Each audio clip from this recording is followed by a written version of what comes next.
Para saudara dan saudari yang Tuhan cintai, selamat pagi dan selamat bertemu lagi dalam renungan harian dari Paroki Santo Petrus dan Paulus Argapura, edisi hari Sabtu, tanggal 7 Mei 2022, dalam masa Paskah yang ketiga. Mengawali hari yang baru ini, kita hendak mendengar dan merenungkan sabda Tuhan. Marilah sebelum kita mendengar dan merenungkan sabda Tuhan, kita berdoa. Dalam nama Bapa dan Putra dan Roh Kudus. Amin. Allah Bapa, sumber kehidupan. Orang sakit disembuhkan, orang mati dihidupkan. Berkat sabda Ia memberi kehidupan. Kami mohon, buatlah kami serupa dengan Putra-Mu, dan semoga hidup kami merupakan ucapan syukur kepada Dia. Bersabdalah ya Tuhan, kami siap untuk mendengarkan. Terpujilah Engkau Bapa, Putra dan Roh Kudus, kini dan sepanjang segala masa. Amin. Para saudara dan saudari yang Tuhan cintai, sabda Tuhan yang hendak kita dengar dan kita renungkan untuk mengawali hari yang baru ini diambil dari Injil Yohanes pasal 6 ayat 60 sampai 69. Tuhan bersamamu. Inilah Injil Tuhan kita Yesus Kristus menurut Santo Yohanes.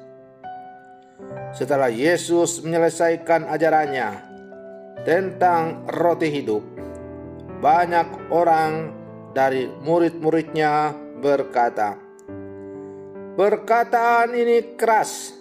Siapakah yang sanggup mendengarkannya?" Yesus dalam hatinya tahu bahwa murid-muridnya bersungut-sungut tentang hal itu. Maka berkatalah Ia kepada mereka, "Adakah perkataan itu mengguncangkan imanmu? Lalu bagaimanakah jika kamu melihat Anak Manusia naik ke tempat di mana Ia sebelumnya berada? Rohlah yang memberi hidup. Daging sama sekali tidak berguna. Perkataan-perkataan yang kukatakan kepadamu adalah roh dan hidup. Tetapi di antaramu ada yang tidak percaya." Sebab Yesus tahu dari semula siapa yang tidak percaya dan siapa yang akan menyerahkan Dia. Lalu Ia berkata, "Sebab itu telah kukatakan kepadamu, tidak ada seorang pun dapat datang kepadaku kalau Bapa tidak mengaruniakan kepadanya." Mulai dari waktu itu, banyak murid Yesus yang mengundurkan diri dan tidak lagi mengikuti Dia. Maka kata Yesus kepada ke-12 muridnya, "Apakah kamu tidak mau pergi juga?" Jawab Simon Petrus kepadanya, "Tuhan, kepada siapakah kami akan pergi? Perkataan-Mu adalah perkataan hidup yang kekal. Kami telah percaya dan tahu bahwa Engkau adalah yang kudus dari Allah." Demikianlah sabda Tuhan. Para saudara dan saudari yang Tuhan cintai,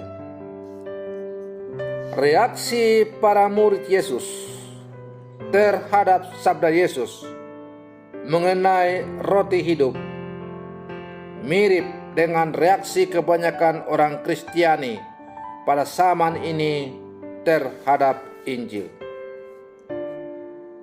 Kalau kita amati di media, YouTube, kebanyakan orang yang meninggalkan kekristenan atau kekatolikan dengan mengatakan ajaran Kristiani itu tidak masuk akal dan ajaran-ajaran Yesus itu adalah kebohongan. Bahkan ada yang mengolok-olok dengan mengatakan yang ada di balik salib itu adalah jin kafir. Dan sejumlah olok-olokan lain yang dapat kita temui dalam kehidupan. Bahkan ada pengikut Yesus yang rela meninggalkan imannya hanya karena demi jabatan, pangkat, status sosial, dan sebagainya. Kita bisa bertemu dalam kehidupan orang-orang yang dahulunya adalah seorang pengikut Yesus, tetapi karena tawaran jabatan, pangkat, dan sebagainya, dia rela meninggalkan imannya itu.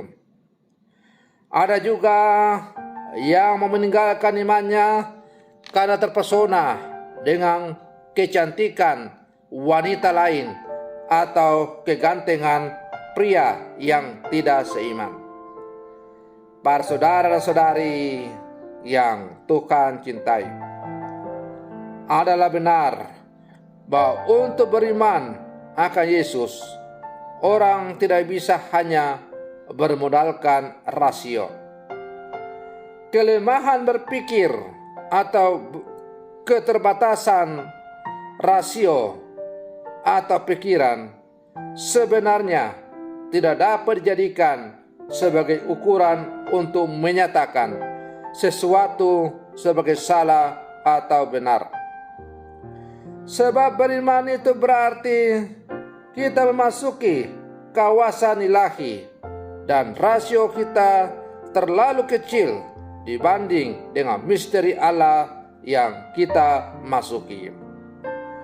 Para saudara dan saudari yang Tuhan cintai, kelompok murid yang meninggalkan Yesus berkata, "Perkataan ini keras, siapakah yang sanggup mendengarkannya?"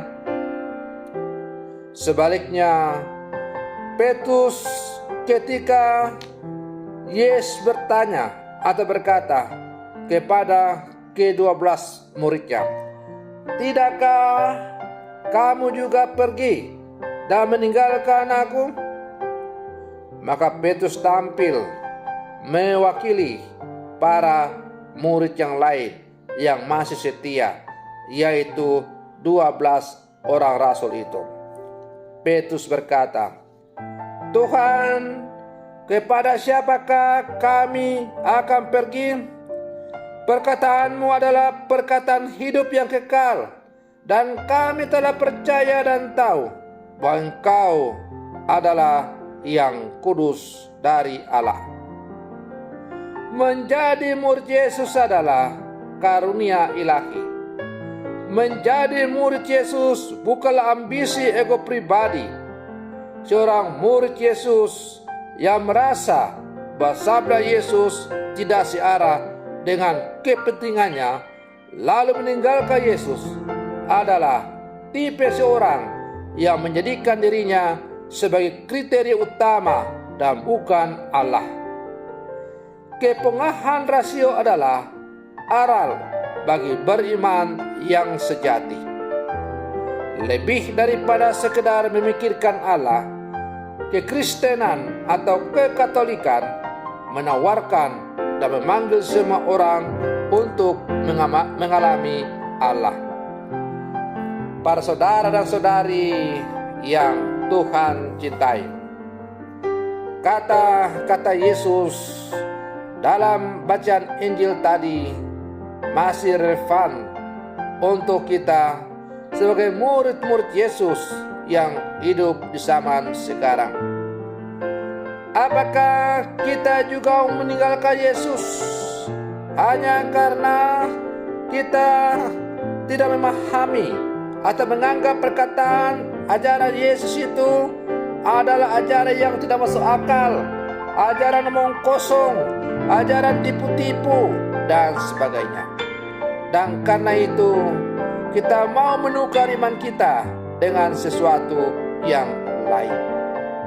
Memang untuk menjadi seorang Kristen atau Katolik yang sejati itu tidak bisa dengan kekuatan diri sendiri, tetapi hanya orang yang betul dikaruniai dan dipanggil oleh Allah. Karena itu Yesus bilang, bukan kamu yang memilih aku, tetapi akulah yang memilih kamu. Berbahagialah kita yang telah terpanggil untuk menjadi murid Yesus. Dan berbahagialah bahwa kita dipanggil untuk menjadi murid Yesus. Ada banyak orang yang mungkin berkeinginan untuk menjadi pengikut Yesus, tetapi tidak terpanggil atau tidak terpilih. Nah, kita yang sudah terpanggil dan terpilih, apakah kita masih mau menyangkal Yesus hanya karena pengalaman iman kita yang begitu dangkal? Hanya karena kita mengukur iman kita dengan tolak ukur dapat diangkat, dapat dipahami dengan akal budi. Misalnya, orang sering menyerang inti iman kekristenan, di mana orang Kristen percaya kepada Allah Tritunggal Maha Kudus. Lalu kemudian orang menyerang bahwa orang Kristen, orang Katolik percaya kepada 3 Allah. Karena itu ada yang mengatakan, menyerang bahwa orang-orang Kristen Katolik itu adalah orang-orang kafir, dan kita dikafirkan di mana-mana. Bahkan tidak jarang ketika kita merayakan hari-hari besar tidak bebas. Bahkan pernah atau sering terjadi ketika kita sedang beribadah, gereja kita dibom karena kita dianggap sebagai orang kafir. Nah, tapi saudara-saudari yang terkasih, berbahagialah kita sebagai orang-orang yang percaya kepada Yesus. Bahwa orang banyak iri hati dengan orang yang percaya kepada Yesus Kristus. Kenapa? Karena memang hanya Yesus yang mampu memberikan jaminan keselamatan kepada orang yang percaya kepada Dia. Semua nabi yang lain itu tidak ada yang mampu untuk memberikan jaminan keselamatan kepada yang menjadi pengikutnya. Hanya Yesus yang mampu memberikan jaminan itu. Karena itu banyak orang iri hati, banyak orang ragu-ragu dengan iman kepercayaan. Tapi keraguan-raguan itu lalu mereka ungkapkan dengan menyerang iman kekristenan.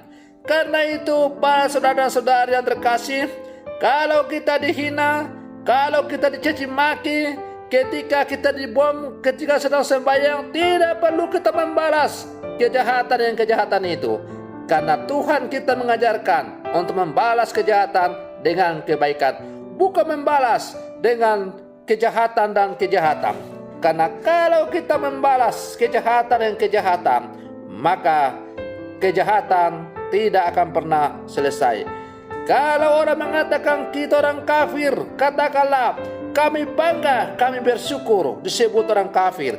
Karena meskipun kami orang kafir, tapi yang jelas Tuhan kami menjanjikan keselamatan sejauh kami hidup sesuai dengan apa yang Ia ajarkan. Nah, para saudara dan saudari yang Tuhan cintai, semoga pada renungan saya untuk mengawali hari yang baru di hari Sabtu dalam masa Paskah yang ketiga ini semakin meneguhkan iman kita sebagai orang Kristen, secara khusus orang Katolik. Berbahagialah kita orang Katolik, karena kita termasuk orang-orang yang dipilih untuk menikmati hidup kekal bersama dengan Dia. Semoga demikian. Selamat pagi, Tuhan Yesus memberkati.